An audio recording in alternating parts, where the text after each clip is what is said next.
Hi friends, చేపల పులుసుని ఈజీగా ఎలా పెట్టుకోవాలో చూద్దాము. ముందుగా చేప ముక్కలకి ఉప్పు వేసి 2 సార్లు బాగా కడగాలి.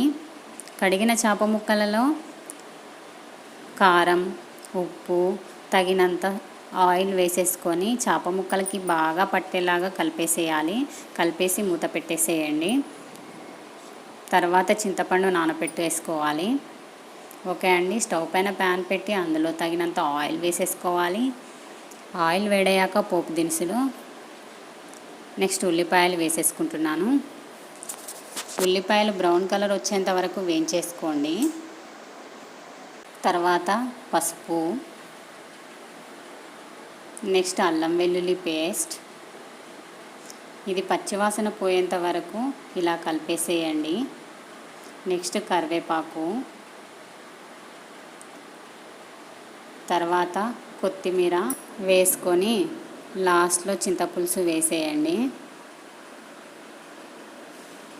వేసి అంతా మిక్స్ అయ్యేలా కలిపేయండి. తర్వాత సరిపడా ఉప్పు, కారం, జీలకర్ర మెంతుల పొడి వేసి కలిపేసి మూత పెట్టేసేయండి. 5 నిమిషాల తర్వాత మళ్ళొకసారి కలిపేసేయండి. కలిపేసి మూత పెట్టేసేయండి. ఓకే అండి. మళ్ళీ 5 నిమిషాల తర్వాత చూడండి, చింతపులుసు అనేది దగ్గర అయిపోయింది. లాస్ట్లో మనము పక్కన పెట్టేసుకున్న చేప ముక్కల్ని ఇందులోకి వేసేయాలి.